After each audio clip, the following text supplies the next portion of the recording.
Hello friends, 3RP വിഷ്വൽസിൻ്റെ പുതിയൊരു വ്യത്യസ്തമായ കാഴ്ചയിലേക്ക് എല്ലാവർക്കും സ്വാഗതം. ഞാൻ റോഡരികിലൂടെ നടന്നുപോയപ്പോഴേ എൻ്റെ തൊട്ടു മുന്നിൽ ഞാനൊരു കാഴ്ച കണ്ടു. ഞാൻ ഞെട്ടിപ്പോയി. അത് എന്താണെന്നല്ലേ ദേ നിങ്ങൾ കാണുക. ഇത് ഏത് ഇനത്തിൽപ്പെട്ട പാമ്പാണെന്ന് എനിക്ക് അറിയില്ല കേട്ടോ. ഞാൻ അതിനെ കണ്ട് പേടിച്ച് നിന്നപ്പോൾ അത് എന്നെ കണ്ട് പേടിച്ചു ഓടുന്നു. അത് പൂർണ്ണമായിട്ടും ഓടി മാറുന്നില്ല കേട്ടോ. അത് അവിടെ തന്നെ കിടന്ന് പൊളയുകയാണ്. ഈ പാമ്പിനെയാണോ ഇനി പൊളവനെന്ന് പറയുന്നത്? ആർക്കറിയാം. എന്തായാലും റോഡരികിലൂടെയൊക്കെ നമ്മളിതുപോലെ സഞ്ചരിക്കുമ്പോഴേ ഇടയ്ക്ക് ഇതുപോലെ പുല്ലുള്ള സ്ഥലങ്ങളിലൊക്കെ നമ്മളൊന്ന് ശ്രദ്ധിച്ച് നടന്നു പോവുക കേട്ടോ. സംസാരിച്ച് പോകുന്ന വഴിയേ ഇതിൻ്റെ ഇടയ്ക്കൊക്കെ ഇതുപോലുള്ള വിഷമുള്ള പാമ്പൊക്കെ കിടക്കും. അറിയത്തില്ല, ചവിട്ടിയാൽ കടി ഉറപ്പാണ്. ഇത് വിഷമുള്ളതാണെന്ന് എനിക്ക് തോന്നുന്നില്ല.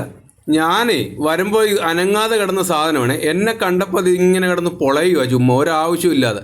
ഇനി ഇതിൻ്റെ വയറ്റിൽ എന്തെങ്കിലും ഉണ്ടോയെന്നറിയത്തില്ല, കക്കി വെക്കാനുള്ള പ്ലാനാണോ എന്നറിയില്ല. എന്തേലും വിഴുങ്ങിയിട്ടേ അനങ്ങാതെ കിടക്കുവാണോയെന്ന് അറിയത്തില്ല. വായും തുറന്ന് അതിങ്ങനെ കിടക്കുക. അതിൻ്റെ വയറും വീർത്തിട്ടുണ്ടേ. ചേര ഇനത്തിൽപ്പെട്ട ഏതോ പാമ്പായിരിക്കുമെന്ന് തോന്നുന്നു.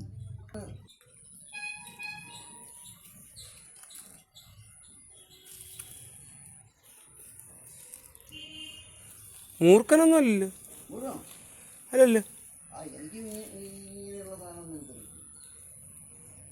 ഇടയിലേക്ക് കയറി പോവുക കേട്ടോ. പോട്ടെ പോട്ടെ, അകത്തോട്ട് പോയിക്കോട്ടെ, കാട്ടിനകത്തോട്ട് അങ്ങനെ പോട്ടെ.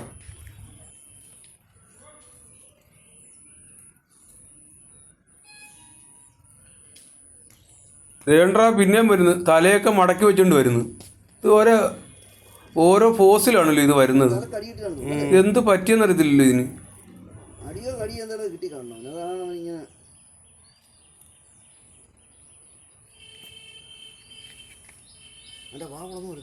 വാ തുറന്നു വരുന്നുണ്ട് കേട്ടോ. എന്തോ കക്കി വെക്കാനുള്ള പ്ലാനാണ്. വയറ്റിൽ എന്തോ ഉണ്ട്. അത് അങ്ങോട്ടും ഇല്ല ഇങ്ങോട്ടും ഇല്ലാത്ത കണ്ടീഷൻ കിടക്കും. അതാണ് വാ തുറക്കണ്ട. അതിനെന്തോ പ്രശ്നമുണ്ട് കേട്ടോ.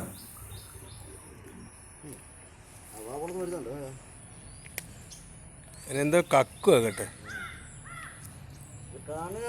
എന്തോ പണി, അതിന്റെ തലയ്ക്കാ പണി കിട്ടിയിരിക്കും.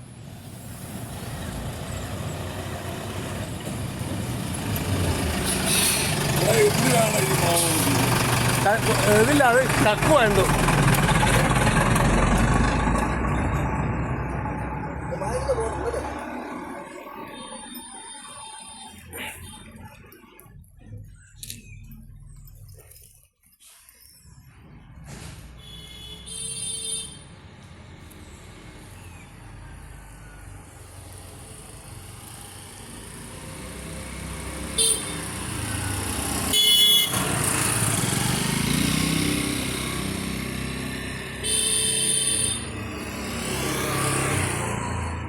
ഇത് ഏത് ഇനം പാമ്പാണെന്ന് പോലും അറിയത്തില്ലേ. ഈ നീർക്കോലിയൊക്കെ ഇത്രയും വലുതാവുമോ? ഇത്രയും വലിപ്പം വെക്കത്തില്ല നീർക്കോലിയൊക്കെ. സാമാന്യം നല്ല വലിപ്പമുണ്ട്. ചേരയിൽ എന്തോ ഇനത്തിൽപ്പെട്ടതാണ്. കേരളത്തിൽ 100 സൈസ് പാമ്പുകളാണല്ലോ കേരളത്തിലുള്ളത്. അതിൽ 90% വിഷമല്ലാത്ത പാമ്പുകളാണ്. കേരളത്തിൽ 10% ഉള്ളൂ വിഷപ്പാമ്പുകൾ. കേരളത്തിലെ കടൽപ്പാമ്പുകൾക്കും കരയിലെ 5 ഇനം പാമ്പുകൾക്ക് മാത്രമാണ് മനുഷ്യജീവൻ അപഹരിക്കുവാൻ കഴിയുന്നത്. അത് ചെറിയൊരു അറിവാണ്, ഞാൻ എവിടെയോ വായിച്ചറിഞ്ഞതാണ്. ഇവയിൽ രാജവെമ്പാല മാത്രം അപൂർവമായേ കടിക്കുള്ളെന്ന് വാവാ സുരേഷ് ചേട്ടൻ പറയുന്നത് ഞാൻ കേട്ടിട്ടുണ്ട്. പിന്നെ ഏറ്റവും കൂടുതൽ മരണത്തിന് കാരണമാവുന്നത് ചുരുട്ടമണ്ടലി എന്നൊരു പാമ്പുണ്ട്, പിന്നെ ചേനത്തണ്ടൻ, പിന്നെ നമ്മളെ സാധാരണ കാണുന്ന മൂർഖൻ, വെള്ളിക്കെട്ടൻ. ഇവയൊക്കെയാണ് കടിച്ചാൽ മരണത്തിന് കാരണമാകുന്നത്. ഇവയൊക്കെ ശ്രദ്ധിക്കുക നിങ്ങൾ. നമ്മൾ ഓരോ സ്ഥലങ്ങളിലൊക്കെ പോകുമ്പോഴേ നമ്മൾ വർത്തമാനം പറഞ്ഞും രാത്രി കാലങ്ങളിൽ പോകുമ്പോൾ ടോർച്ചുകളും ഒക്കെ ആയിട്ട് പോകണം കേട്ടോ. പിന്നെ നമ്മുടെ ഗ്രാമങ്ങളുടെ ചെറിയ ഇടവഴികളിലൂടെയൊക്കെ പോകുമ്പോഴേ ഒരുപാട് പുല്ലുമൊക്കെ കാണും. അന്നേരം ആദ്യം ഒരു വടിയൊക്കെ എടുത്ത് പുല്ലൊക്കെ അനക്കിയതിന് ശേഷം പോവുക. അല്ലാതെ പാമ്പുകൾ നമ്മളെ ഓടി വന്ന് കടിക്കാറില്ലെന്നാണ് എൻ്റെ അറിവ്. അത് നിങ്ങളെ ഉപദ്രവിക്കുകയോ അതിൻ്റെ മാർഗ്ഗതടസ്സം സൃഷ്ടിക്കുകയോ ചെയ്താൽ മാത്രമേ അത് ഉപദ്രവിക്കുകയുള്ളൂ. ഇവൻ്റെ ബഹളമെല്ലാം തീർന്ന് ഇപ്പോൾ ശാന്തമായിട്ടുണ്ട്. ഇപ്പോൾ അനങ്ങാതെ കിടക്കുവാണേ. എന്താ പ്ലാനെന്നറിയില്ല.